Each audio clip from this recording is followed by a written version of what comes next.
Hear ye, the great GroxDestroyer has come to our humble village. You will give him your utmost attention. That is all. God bless.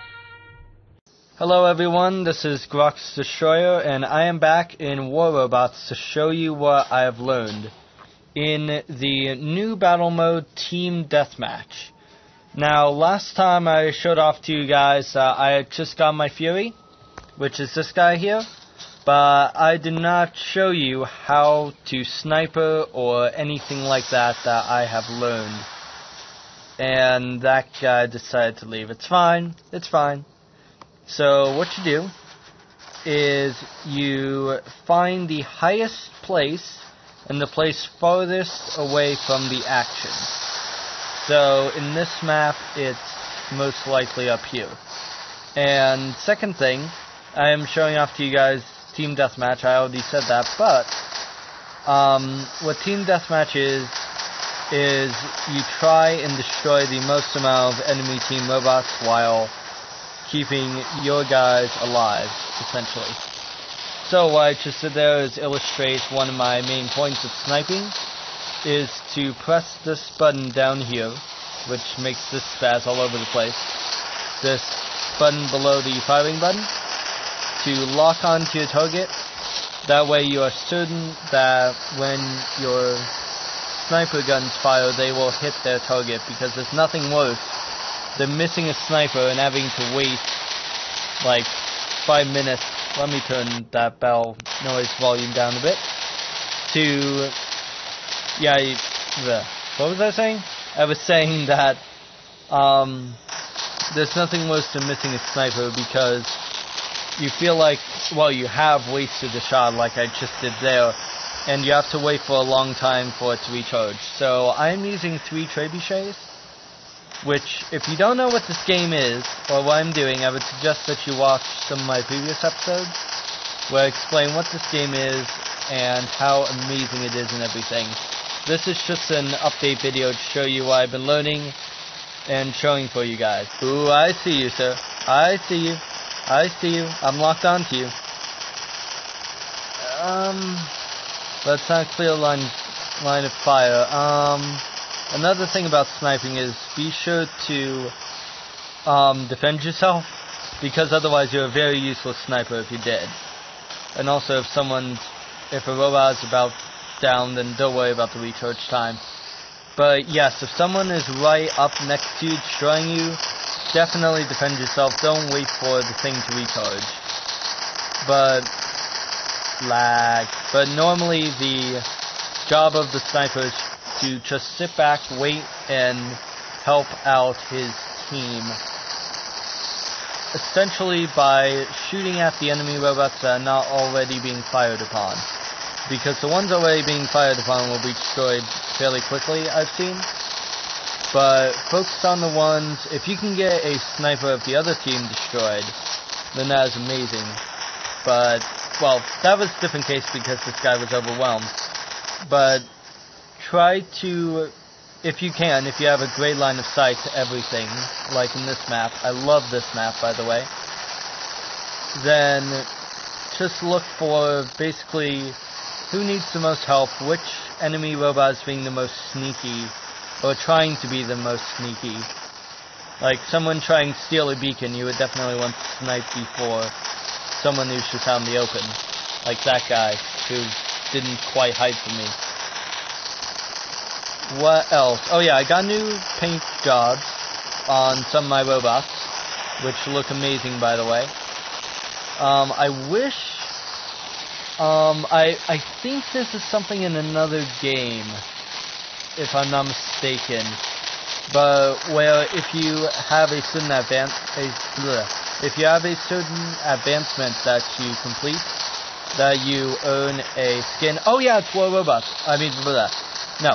No, it's War Dragons. War Dragons gives you that if you complete a certain thingamabob, then you earn a skin for your avatar, which is pretty cool. So I think if Pixonic could do that for these robots, that'd be kind of nice, because gold at least for someone who doesn't pay money, gold is a fairly valuable resource. And even though I like my bots to look pretty, I think it just really adds that flair and personality and everything. And I love the color blue. Let it be said, let it be said.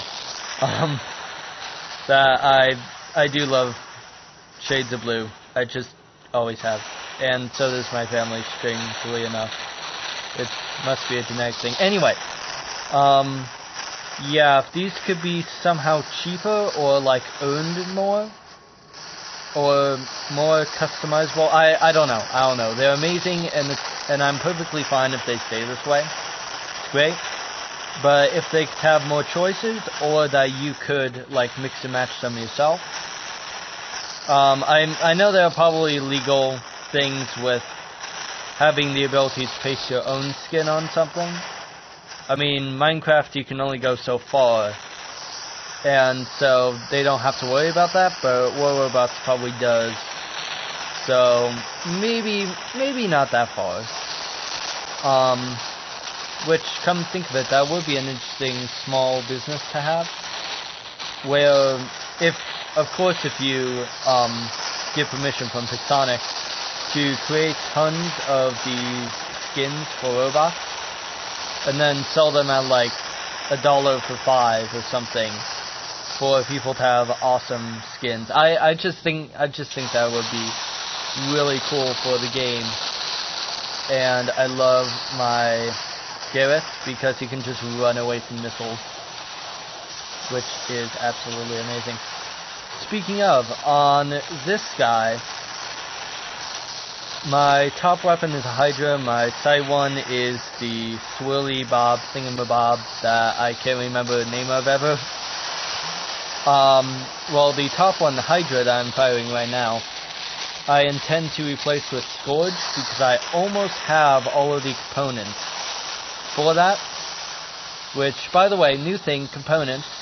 It seems like with every new class of robots and weapons, there's a new currency. So it used to be, at the very, very, very beginning when I started playing, it was only silver. Silver was the only thing you had, I believe. And then gold was introduced. And then workshop points were introduced. And then, oh yeah, then influence more recently. And then, nowadays, wow, what?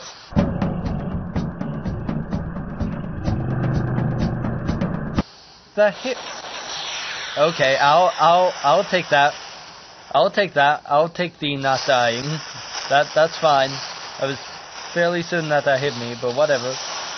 So, anyway, the newest one is components, which I will show you after the battle. If you haven't already seen them, but basically they are awesome. Because instead of buying the whole thing in a chunk, you basically build up to it, which I like a lot more, because I tend to spend a lot. That is, if I have to spend in bulk, I'm not the best at saving up in this game, because I'm like, ooh, that thing looks cool. Ooh, I want to upgrade that kind of thing. Which gets me away from actually saving up for a certain awesome weapon or robot or something. I happen to be able to be well trained enough and, well, not trained, anyway, I almost have the word. Well, let's just say thrifty enough to save up for my Fury, which was definitely a great investment. Maybe I should have gone with the Lancelot instead as a melee bot, but, you know, whatever. I love my Fury. So, that was a successful game, as you can see, plus 13 rating. Yeah, my rating has not been the best recently, because if you miss a bunch of snipers, that is if you take sniper shots and they do not succeed, then you sometimes get pushed really far down, and if you lose, then you get pushed really far down. One time I had -22, which is terrible. So, here's the new interface, if you saw that, I didn't see that. It's prepped up for Halloween, but I don't really care about that. I care about the black market, which is awesome. This has been around for maybe a few months now. Anyway, it gives you components and thingamabobs, basically. And it's a lot like gambling. Yeah. So it's okay. It's okay. That's true. These thingamabobs, keys, were also added in as another form of currency. So I've been working on my workshop points before the update of components, because I watched a video and I can't remember his name, but he said that probably in the next update there will be the ability to buy components with workshop points, and what do you know, they are, which is amazing. And if you remember what I was talking about earlier, I'm saving up for Scourge to put on this guy, because Scourge, I almost have enough components, and if you look in the middle, weapon damage depends on distance to the enemy and scales up the closer you are to the target. So that means, in essence, that I can run up to a guy, flambe him, and then run away really quickly, which Gareth is amazing at. Because right now, Hydra and Aphid, there are different ranges. The different range weapons, such as, well, for instance, this one is 350 meters and this one is 600 meters. So they're not really scaled correctly, which I always suggest that for robots you have the same range of weapons effectively. So all these trebuchets obviously have the same range. But also, Magnums and Terrans have the same range. 350 and come on. There we go. And Terrans also have 350. Come on. Okay.